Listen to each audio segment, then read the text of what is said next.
తమిళనాడులో విజయ్ గారు సీఎం అయ్యారు కదా, ఆయన విజయంపై మీ అభిప్రాయం ఏంటి? నేనైతే ఊహించలే, కానీ ఆయన కూడా ఎప్పటి నుంచో ఇప్పుడు తెలిసింది నాకు. ఎప్పటి నుంచో చిరంజీవి లాగా బాగా చేసుకొచ్చాడు. అక్కడ వేరే ఈ రజనీకాంత్ వీళ్ళందరూ తప్పుకున్నారు కాబట్టి అవకాశం ఇచ్చారనుకుంటున్నాను. ఆయన గెలవడానికి గల మెయిన్ రీజన్ ఏమంటారు? రీజన్ అంటే ఈ అన్నాడీఎంగా వీళ్ళు ఇద్దరు కొట్టుకున్నారు. ఒకసారి ఇప్పుడు జగన్కి ఇచ్చినట్టు ఇచ్చారు నాకు తెలిసినంత వరకు.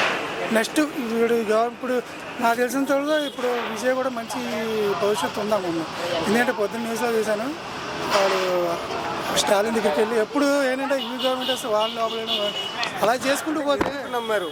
డిఎంకే డిఎంకే ఉండగా అంత పెద్ద పార్టీలు ఉండగా కూడా విజయాన్ని ఎందుకు ఎలా నమ్మే ఏం నమ్మి దేని గురించి మనుషులు నమ్ముతారండి, జగన్ నమ్మలే అలాగే నమ్ముతారు. నమ్మకం ఇప్పుడు ఎప్పటి నుంచో జగన్ నిన్నగాక మన నాన్న వల్ల తెలిసింది. విజయ్ ఎప్పటి నుంచో తెలుసు జనాలకి, ఆ సినిమాలు మేము చూసేవాళ్ళం. మరి నమ్మకం లేకపోతే అయ్యారు కదా. ఇప్పుడు ఒకసారి అవకాశం ఇచ్చారు వాడు, అందుకే ఏ తలనొప్పులు పెట్టుకోకుండా జగన్ లాగా వీళ్ళ లోపల వాళ్ళ పాత ఇది ఆదివారి సిస్టమ్ మానేసి చక్కగా ఆ స్టాలిన్ ఇంటికి వెళ్ళాడు, వాళ్ళు వీళ్ళు పదం ఇచ్చేసుకున్నారు. ఏదైనా కలిసి ఉంటే కలదు సుఖం. పబ్లిక్ ఎక్స్పెక్టేషన్స్కి విజయ్ గారు రీచ్ అవుతారా? 90% అవుతారు అనుకుంటున్నా. 100% ఎవరు తప్పులు అనేది చేస్తారు మానవ కోసం. విజయ్ గారు చూడకూడదు. విజయ్ గారు ఇచ్చిన హామీలు ప్రజలకు ఏ మార్కు అందుతుంది? అది మరి ఆయన ఇప్పుడే స్టార్ట్ అయింది, టైం పట్టుతుంది. ఒక మాటలో విజయ్ గారి గురించి చెప్పాలంటే విజయ్ గారు అంటే నేను ఊహించిన విధంగా గెలిచాడు, వెరీ గుడ్. కానీ నాకు టైం పట్టుద్ది చెప్పడానికి. ఇంకా ఏంటంటే నేను తమిళనాడు కాదు కదా. ఒక ఇది చెప్పాలంటే మా అమ్మాయి జాబ్ వచ్చింది చెన్నైలో టీసీఎస్లో, మొన్నే వెళ్ళింది. ఎలక్షన్ టైంలో వచ్చింది, మళ్ళీ వెళ్ళిపోయింది. కళ్యాణ్ గారి మీద మీ అభిప్రాయం అంటే? అన్నయ్య అండి. అన్నయ్య ఓకే. చిరంజీవి గారి తర్వాత మాకు మనం ఒక నిమిషం వచ్చేస్తాడులే, మాట్లాడు బాబాయ్. మాకు చిరంజీవి గారి తర్వాత ఆయన మా పెద్ద అన్నయ్య.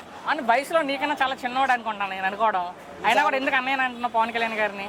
పవన్ గారు మా కాడ చాలా పెద్దోడు సార్. పెద్దోడా? నీకన్నా పెద్దోడే.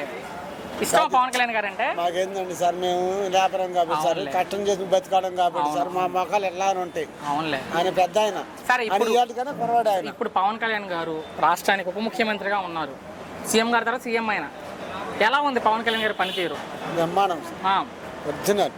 మేము ఒక 20 మంది కలిసి పోయిన మరి ఆ సార్కి తెలుసో తెలియదు, కానీ మేము ఒక మొత్తం కూడా బండి వేసుకుని ఒక బండి పట్టుకుని వెళ్ళిపోయాను సార్ కాడికి. మేము ఇక్కడికే వచ్చేసి. గారి మీద మీ అభిప్రాయం ఏంటి? నేను ఫస్ట్ రాజశేఖర రెడ్డి టైంలో సర్పంచ్ చేశాను. అప్పుడు చిరంజీవి పార్టీ పెట్టిన రాజశేఖర రెడ్డి గారి తరఫున ఉన్నాను. తర్వాత పవన్ కళ్యాణ్ వచ్చినా సరే నేను రాజశేఖర రెడ్డి జగన్ తరఫున ఉన్నాను. ఆయన స్ట్రాటజీ లేదు, సిద్ధాంతం లేదు, విధానం లేదు. ఆయన ఏదో చెప్పుకుంటూ పోతాడు. కాపు కుర్రోళ్ళందరూ కూడా అటు బ్యాలెన్స్ అవుతున్నారు తప్ప ఆయన చేసేది ఏమీ లేదు. సో ఇప్పుడు విజయ్ గారు గెలిచాక తమిళనాడులో ఎక్కువ ట్రోలింగ్ నడుస్తుంది, సోషల్ మీడియాలో వైరల్ అయిపోతుంది. అవును, ఏది ఈడి మీద ఆడే బెటర్ అని. ఆయన అక్కడ అవుతుందిలే, బట్ ఆయన డిప్యూటీ సీఎం ఉన్నారు కాబట్టి ఆయన మనం మాట్లాడాలి. డిప్యూటీ సీఎం అన్న పదం రాజ్యాంగంలో లేదు. అవును, రాజ్యాంగంలో లేదు. సర్పంచ్ చచ్చిపోతే ఉప సర్పంచ్ అవుతాడు. జిల్లా పరిషత్ చైర్మన్ చచ్చిపోతే వైస్ చైర్మన్ అవుతాడు తప్ప డిప్యూటీ సీఎం అనే పదవి లేదు. ఇప్పుడు నా ప్రశ్న ఏంటంటే బాబాయ్, విజయ్ గారు లాగా పవన్ కళ్యాణ్ గారు కూడా 170 స్థానాల్లో పోటీ చేస్తే ఒకవేళ ఎలా ఉంటది అనుకుంటున్నారు మీరు? ఏముంది, సున్నా. అంటే ఆయన వర్గం ఇక్కడ ఓటింగ్ 25% ఉంది ఆంధ్రప్రదేశ్ లో. ఇప్పుడు మొన్న 2024లో, అవును, 2019లో 6%. ఆయన ఓటింగ్ అన్న అట్లా నేను ఆయన వర్గం ఓటింగ్, ఆయన పార్టీ కుల వర్గం ఓటింగ్. సో అంత మెజారిటీ ఉన్నా కూడా ఎందుకు ఆయన కాలేరు అనుకుంటున్నారు మీరు? ఆయన మిగతా వర్గాలు సమర్థత లేదు. ఓకే, ఏదో డొనేషన్లు వస్తాయి కాబట్టి హెలికాప్టర్లు విమానాలు తిరుగుతాడు తప్ప ఆయన వల్ల సాధించేది ఏమో. మీరు ఆయన వర్గం అని చెప్తున్నారు అంటే నేను కాపులే కూడా ఆయన్ని వ్యతిరేకిస్తున్నాను. చిరంజీవిని వ్యతిరేకించాను, వ్యతిరేకిస్తున్నాను. ఒక్క మాటలో పవన్ కళ్యాణ్ గారి మీద మీ అభిప్రాయం అంటే? అలా నాకైతే నథింగ్. Okay, nothing. థ్యాంక్స్ బాబాయ్. పవన్ కళ్యాణ్ గారికి ఏంటంటే ఆయనకి మరి ఏం చేస్తున్నాడో ఆయనకి ఏం అర్థం కావట్లేదు. ఆయన మైండ్లో ఏముందో తెలియట్లేదు. చంద్రబాబు ఏం చెప్తే చేస్తున్నాడు. ఆయనకి దమ్ము ధైర్యం ఉంటే మాత్రం సింగల్కి వచ్చి పోటీ చేస్తే సీఎం అవుతాడు, ఇదైతే వాస్తవం. నేను చెప్తున్నాగా. అంటే ఏ నమ్మకంతో చెప్తున్నారు ఆయన ఏ సింగిల్ గా పోటీ నమ్మకంతో చేస్తే ఏదేంటి? సీఎం అవుతారు? అసలు విజయ్ ఎవరండి?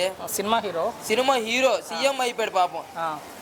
పవన్ కళ్యాణ్ ఇంకా ఎందుకులే చండాలంగా మాట్లాడకూడదులే కానీ మంచిగా వచ్చి మా జనాల్లో తిరిగి పవన్ కళ్యాణ్ సింగల్గా వచ్చి ఏ జెండా పట్టుకోకుండా వస్తే కంపల్సరీ సీఎం అవుతాడు. వస్తారేమో ఈసారి 170 స్థానాలు పోటీ వస్తాడంటే మరి పవన్ కళ్యాణ్ చంద్రబాబును వదలట్లేదుగా పాపం. ఎంతసేపు చంద్రబాబే కావాలి. ఈ విషయంలో పవన్ గారికి సంబంధం లేదు. సంబంధం లేకపోయినా ట్రోల్ చేసే వాళ్ళకి ట్రోల్ చేసే వాళ్ళకి ఏంటంటే సంబంధం లేకపోయినా అక్కడ హీరోనేగా, మనోడు హీరోనేగా ట్రోల్ చేస్తారు. అది కామన్, అది ఏం చేయలేం. ఫ్యాన్స్ తట్టుకోలేకపోతున్నారు పాపం. మరి వెనకాల ఉండే పిచ్చి ఫ్యాన్స్ ఉంటారు కదా పవన్ కళ్యాణ్. ఈ గోల్ అంతా అనుకుని పవన్ కళ్యాణ్ సింగిల్ గా 170 స్థానాల్లో పోటీ చేస్తే అవుతాడు, ఖచ్చితంగా అవుతాడు. పోరాడాలి, పోరాడాలి, తిరగాలి, జనాల్లో తిరిగి పోరాడితే సీఎం అవుతాడు పవన్ కళ్యాణ్. ఎందుకు అవడు? ఎవరి కోసం అవడు? విజయ్ ఎవరు అసలు సినిమా హీరో. అక్కడ ఇంకా సీనియర్లు ఉన్నారు తమిళనాడులో. ఎలాగైపోయాడు చూడు సీఎం పాపం. సీనియర్లు ఉన్నారు తమిళనాడులో, ఎక్కువ సీనియర్లు ఉన్నారు విజయకండ. సింగల్కి వచ్చి దమ్ముండే మొగళ్ళకి ఒక జెండా పట్టుకొని సీఎం అయ్యాడు. కాకపోతే లాస్ట్ లో కొన్ని సీట్లు లేకినాయి. కాంగ్రెస్ 5. కూడా పవన్ కళ్యాణ్ అయ్యే అవకాశం ఉందంటారు. అవుతాడండి. నువ్వే జెండా పట్టుకుని వచ్చే సింగల్కి వచ్చే డెవలప్మెంట్ చేసే, మంచి చేసే, బాగుంటది. దమ్ముండే మొగోడు అంటారు నిన్ను. ఇదే అండి పద్దాక చంద్రబాబుని పట్టుకొని తిరగను.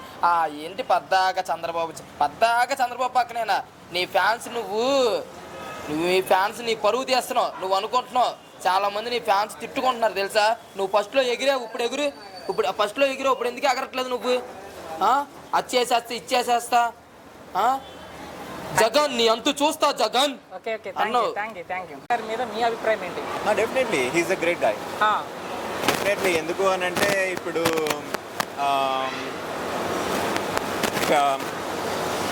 లిటరలీ అతను ఫస్ట్ రాగానే సీజ్ ది షిప్ అని గుర్తుంది కదా, లైక్ కాకినాడ పోర్ట్లో. That's literally like so heroic. అదే కంటిన్యూ అవ్వాలని కోరుకుంటున్నాను. యాజ్ ఎ డిప్యూటీ సీఎం గా పవన్ కళ్యాణ్ గారి పనితీరు మీకు ఎలా అనిపించింది?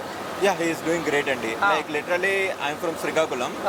సో తను లిటరలీ ఆ ఏరియాలో he did a lot. The బెస్ట్గా చేస్తున్నారు అని అంటే రోడ్స్ కానీ విత్ ఇన్ టైంలో రాకపోవడంతో, ఐ మీన్ ఏదైతే మన్యం ప్రాంతాలు ఉంటాయో ఆ మన్యం ప్రాంతాల్లో రోడ్స్ అన్ని వెంటనే వేయించడం కానీ, సుమోటోగా తీసుకొని అన్ని చేయించడం కానీ పర్ఫెక్ట్గానే చేస్తారు. అయితే కొంతమంది చెప్పేది పదవి వచ్చాక ప్రజల్ని వదిలేసి ఆయన సినిమాలు చేసుకుంటే హ్యాపీగా తిరుగుతున్నారు హైదరాబాద్లో అంటున్నారు కొంతమంది. నేను హైదరాబాద్లోనే వర్క్ చేసేది. సో అంటే వేరే రాష్ట్రం కాబట్టి హైదరాబాద్. యా, బట్ నాకేం అలాగేం అనబడట్లేదండి. He is doing his work. బాగానే చేస్తున్నారు అని చెప్పి. But we need good opposition కూడా మాకు కావాలి. ఎందుకంటే ఎప్పుడైతే గుడ్ అపోజిషన్ ఉంటుందో అప్పుడు ఇంకా గవర్నమెంట్ ఇంకొంచెం ఫాస్ట్గా వర్క్స్ ఫినిష్ చేసేది ఉంటుంది. So better we are expecting a very good opposition కూడా మేము కావాలనుకుంటున్నాం. ఫైనల్గా one word about Pawan Kalyan అంటే ఏం చెప్తారు? Yeah, a big Sanatani. Thank you.